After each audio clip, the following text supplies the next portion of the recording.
Сайн уу манайхан. За хэдүүлээ өнөөдөр Чанкашигийн талбайгаар ороод гарыг. За энэ болохоор Тайпей хотын заавал очиж үзэх ёстой жуулчдын нэгэн цэг байдгаа. За тэгэхээр Чанкашиг болохоор монголчууд сайн мэднэ тийм ээ.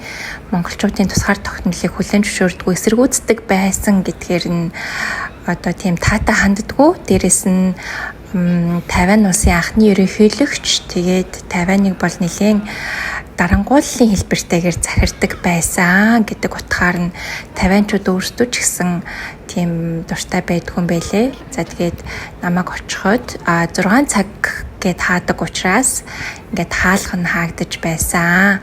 Өмнө нь болохоор энэ хөшөөний өмнө хүндэт харуулын одоо солигдож байгаа тийм ёслол хийддэг байсан. Тэр нь байсан гэж байсан. За тэр нь болохоор жуулчдын нэг үзэх дуртай үзүүлбэр байсан. Гэхдээ энэ нь болохоор одоо тэргийн дарангуулагчид хүндэтгэл үзүүлж байгаа гэдэг утгаар нь одоо энэ ёслолыг бол болиулсан. Өмнө нь болохоор энэ талбайг тэр чигт нь Чанкашигийн дурсгалын парк гэж нэрлэдэг байсан. Тэгээд 2007 онд нэрийг нь солиод ардчлалын талбай болгож өөрчилсөн.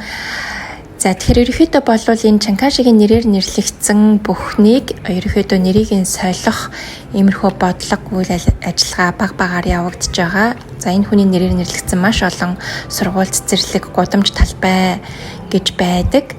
За тэгээд гэхдээ тэр болгоны нэрийг өөрчлөхөд маш их зардал, маш их ажиллагаа орж байгаа учраас ерөнхийдөө маш алхуурхан хийгдэж байгаа. За тэгээд энэ хөшөө хүртэл нураах асуудал бас яригдаж байгаа юм байна лээ. За одоо тэгээд төрийн дуулсан нэгшиглээд энэ хүндэт харуулууд далбайгаа хурааж ийн.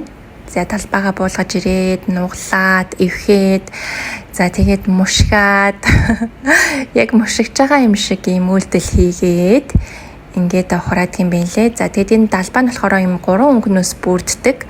Энэ болохоор зэрэг Сун Яцен гээд Тайваны эцэг гэж хүндлэгддэг.